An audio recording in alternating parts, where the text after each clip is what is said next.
I give it my 100% and my focus and my attention. The primary role of a parent is creating a bond with that child. It's not a dogmatic position. It's not a follow my rules or else. This is my house. If you don't like it, get out. There's just a lack of skill. There's not a week that goes by when we don't hear of a suicide, attempted suicide, drug overdose. The narcissistic profile and the shallowness behind most of these people who post their lifestyles on social media and the true hollowness that actually exists in their life.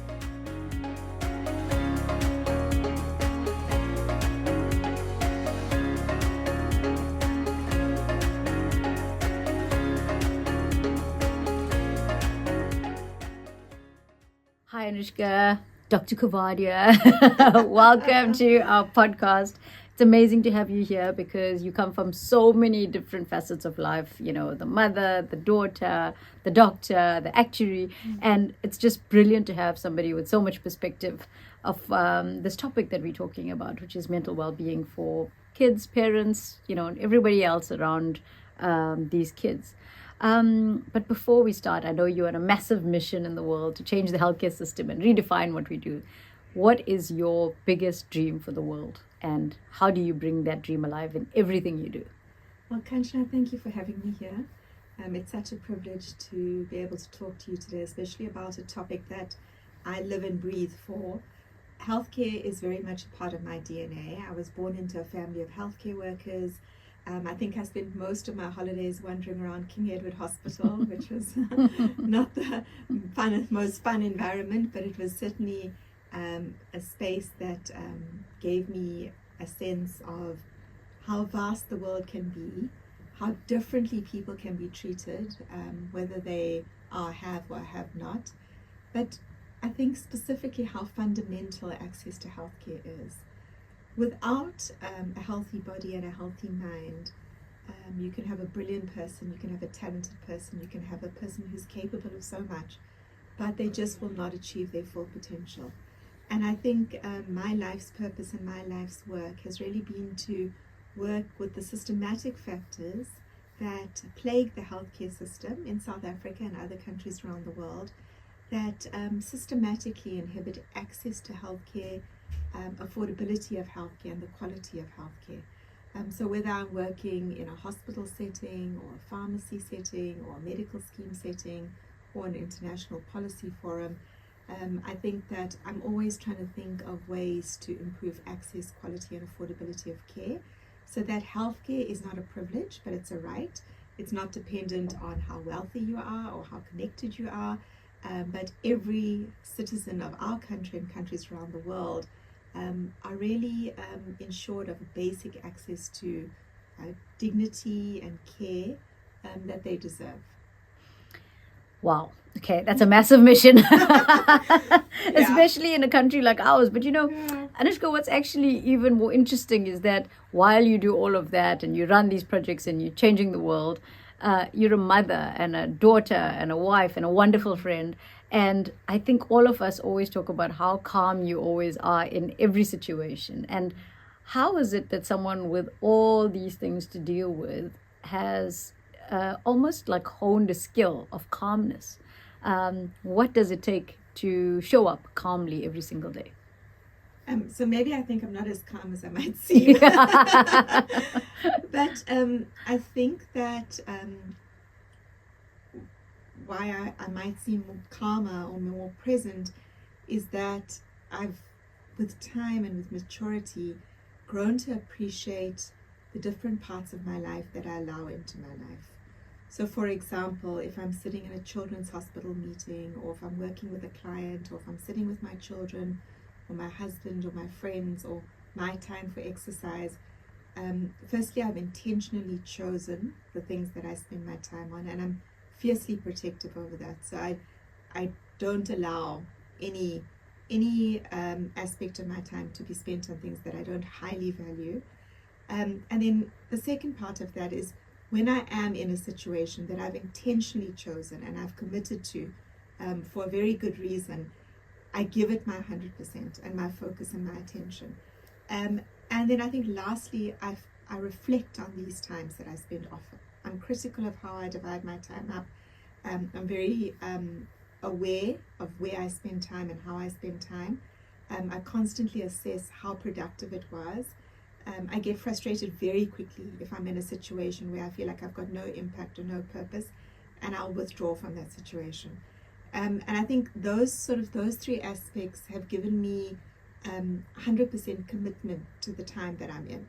And because I'm committed, I've got a passion or a love or a purpose that's related to that time, which is why I can cut out the noise of not being somewhere else.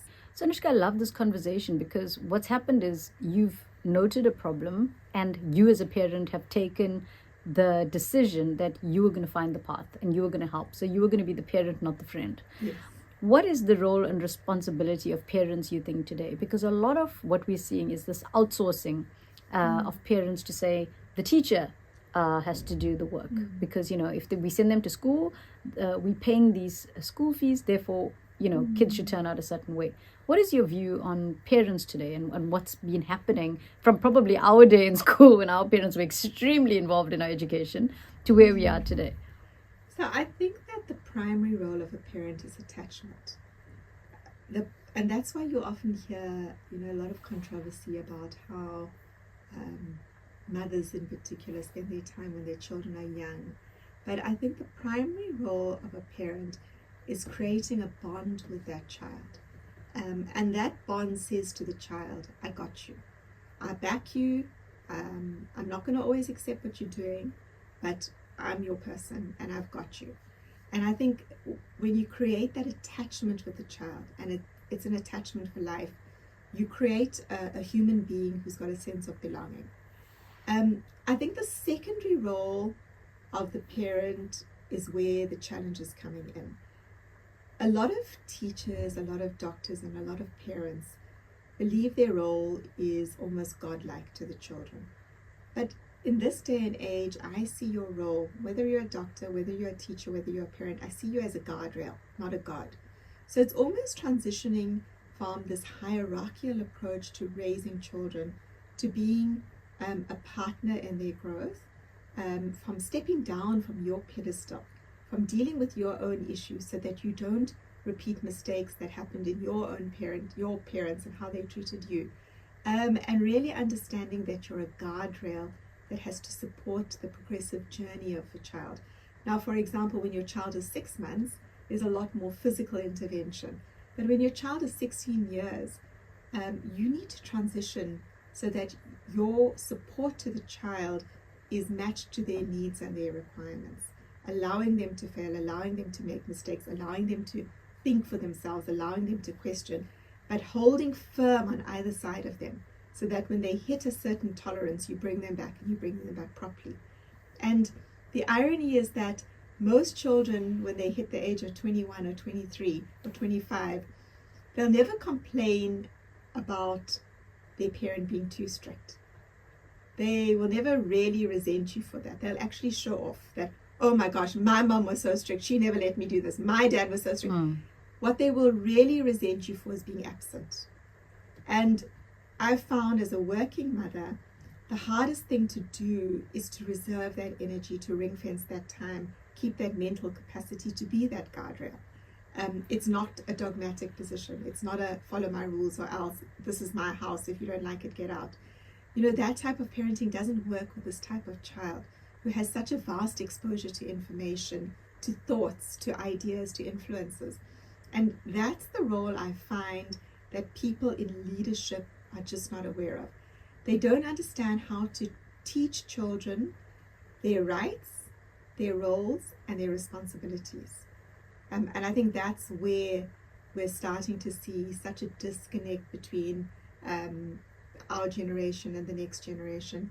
And a lot of the mental health issues we're seeing in children is really coming from a lack of this attachment and a lack of the support that parents should be giving this generation. Anushka, you point to something so interesting about, having that bond and having someone you can count on. Because today we're seeing this increase in suicide in kids where they don't feel they belong. There's nobody that they can talk to. And with that, the rise of all the other mental health challenges, anxiety, depression, bullying. what is your view on what has happened in society over time to bring us to where we are currently? I think it's such a difficult issue because there's not a week that goes by when we don't hear of a suicide, attempted suicide, drug overdose amongst teenagers. Bullying is it's almost something that we've just accepted into our culture. I think that the disintegration of the family structure has a lot to do with it. In these economic times, there's very few families that can survive on a single income. So whether it's one parent, both parents, grandparents, everybody needs to be out working to try and just afford to get this family by. Especially when you live in a country like South Africa, where we have so much double taxation. We pay our taxes, but then we have to pay for private security, private TV, private healthcare, private education, just to get like a decent standard of living. So the pressure on the family unit is really unprecedented. The financial pressure, the social pressure. And I think that has a lot to do with how children are really not getting enough of the nurturing ecosystem that they require. I think the grandparents are often not as involved or close or empowered to help raise children or support their children to have enough time to work. So I think the role of the grandparents has changed a bit. I don't think that wide network of cousins and neighbors are around, like how, your friends were your cousins, right? And your neighbors, Yes. and you'd pop over to, I don't think that happens anymore.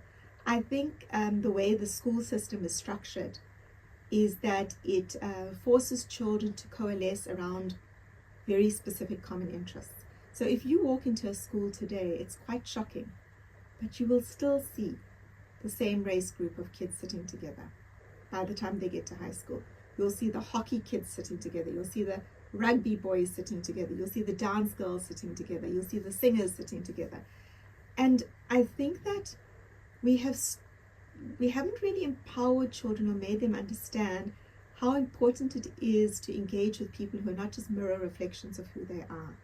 So to a certain extent, this discrimination has been pervasive amongst this generation of youth. And because of this hierarchical culture, children are very easily ostracized if they don't fit into one of those groups, the rugby boys, the hockey girls, etc. And also the other side of this is that we've empowered children beyond their value. So if you happen to be able to shoot a netball into a hoop, you are somehow considered superior. So in the schooling system, we're seeing a mirror of the inequality that we see outside in the outside world. But the inequality is based on an artificial system that we've created, a very hierarchical system. And children who don't fit in well to that system, they think of themselves as the other, the imposter. And we're seeing more and more of that because nobody fits in anymore, because there are too many different systems to fit into. The other side of this is I think children are increasingly exposed to this ideal of what it means to be successful, to be sexy, to be popular, to be, the best swimmer, through the access to social media. Firstly, I don't think they realize how to filter information, how to grade information into what's real or not. They just don't have the ability to decipher what's real and what's fake. Secondly, I don't think they understand the narcissistic profile and the shallowness behind most of these people who post their lifestyles on social media, and the true hollowness that actually exists in their life. So for them, it's really difficult to separate what is real, what is substance, from what is not real. And the type of influences we see are creating this ideal that is fake. Nobody can ever have it. So I think these three factors are just amplifying the loneliness about kids, the hopelessness, the fact that the real important things about a human actually don't matter unless you're able to have one of these sort of superficial traits. And I think that's, fundamental to this conversation is that as much as we're painting a picture of, hey, it might be gloomy out there, the big thing is that the world has evolved, the brain has evolved, our set of tools has not. So what we need is to learn more about these type of skills.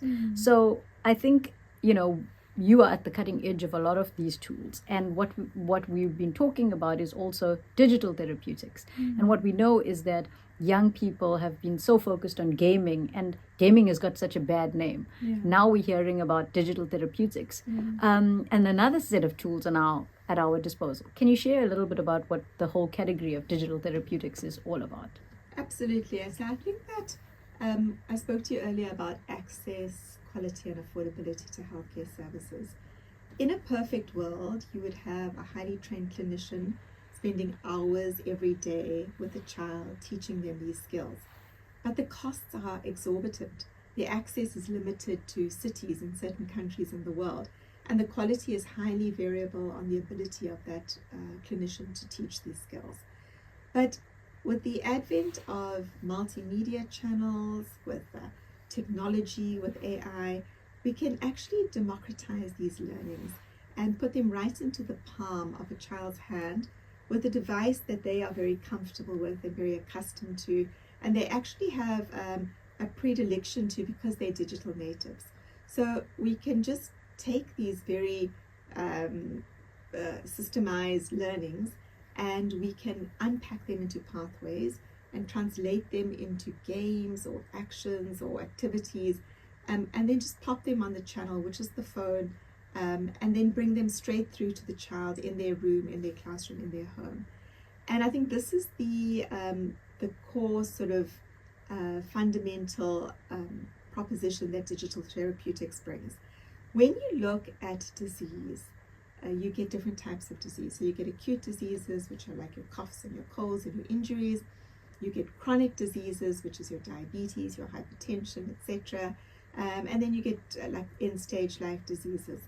And it is thought that there is a large percentage of chronic or lifestyle diseases that can actually be managed so it doesn't complicate, doesn't progress, and you can live with it. And the management in part will be reliant on medication, but up to 95% of what determines your health is self-care. And self-care depends on learning skills and tools that you can implement in between the doctor's consults, in between taking the pills. So I think this is where the advent of digital therapeutics has come in, because it's a platform and it's a channel to teach these skills and implement skills at the front line, in a patient's home, in a cheap, affordable manner, but also in a standardized manner, so the quality is controlled for. I think it's such an important point you pointed to about self-care and people taking the responsibility on themselves to actually understand that there are a set of tools out there. I will be the one that needs to learn these tools.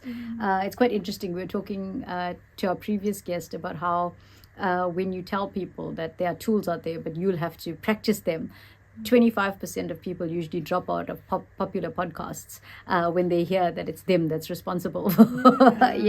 So yes, the tools are there. What do you think is going to make people use them? I think that this is where behavioral economics comes into play. We need to create incentives. There are different types of incentives. There's your innate incentive to be healthy, to live long, etc. And there are superficial incentives that you can impose on top of that, whether it's financial rewards, whether it's a star chart that a parent uses, whether it's a self-reward that you give yourself, something, a massage at the end of the week if you achieve your whatever goals. But I think that a system of incentives is really important, which is why the gamification works really well on these digital therapeutics, because it creates a pseudo system of achievement. And that pseudo system connects very well with this young generation that are very driven by the marks they get in school, the way they place in the top 10, how many points they have when they're playing their games in the evening, etc. So I think it talks to their system of accounting that they've got, and that's why these digital therapeutics are incredibly powerful in influencing behavior through these different systems of incentives. I mean, we always think, in life, we always say it's put yourself first so that, you can raise your energy and so that you can be well for everybody else around you. And I guess self-care is talking, about that, but it's how do we get people to start going, oh, it is about me, Self-care is not selfish. And I think that's where we need to also change and shift women's views on how much self-care is required in order for you to perform well, in life. Anushka, just to end, what is your view on where the future is heading? I mean, we've shared solutions, we've shared the dark side of what can happen, but what could be the positive future that you would predict? I predict that the pace of change is going to amplify. And I predict that this is going to almost create a new system of winners and losers. And who will the winners be? The winners will be the people who have a very firm grip on who they are. I spoke about attachment to your parent as the fundamental sense of self.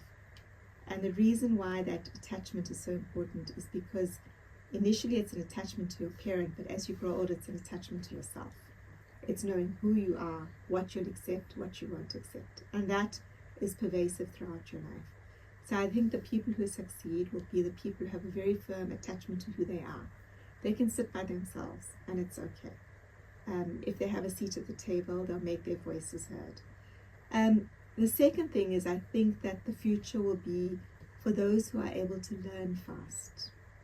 Because you can see that even in the world of technology and digital, what you learned to program a month ago can be done by an app, a natural language app in the next month. So I think that the people who are able to learn how to learn fast will be highly successful.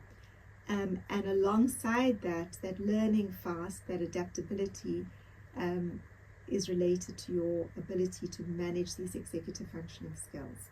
Whether you are doing a very basic activity or a highly complex activity, you need to be able to manage distractions, you need to be able to motivate yourself, you need to be able to focus, you need to be able to always have a critical view on your productivity.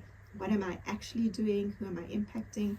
And you need to be able to almost ring fence your heart so that you don't get caught up with an illusion of what success is, but you very much focus and follow and commit to your own path, your own real life experience, the own impact that you have to change lives and improve your own life. And you're able to carve a unique space for yourself in this world where not only are you a blessing and a benefit to the world, but you're a blessing and benefit to yourself. So I think the future is going to be for people who are able to hone in those three things. I do think that it's going to be a very diverse future, but I do think that unless you're able to really bed down these skills, bed down the ability to learn, bed down the ability to connect to yourself, we're going to see a lot more challenges from a mental health perspective.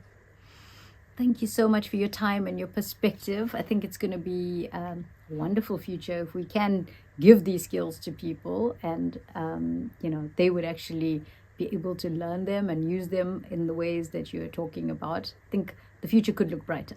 Absolutely. And I think that's why podcasts like this is so important, because this is a methodology. It's something that we've seen but haven't really distilled for generations. I think it's something that we are starting to understand how it impacts our own lives. And the more we understand that, how can we make it easier for younger people to learn it much faster without going through the hardship? So thank you for having this podcast. I think the learnings are incredibly valuable, and I look forward to listening to the other podcasts too.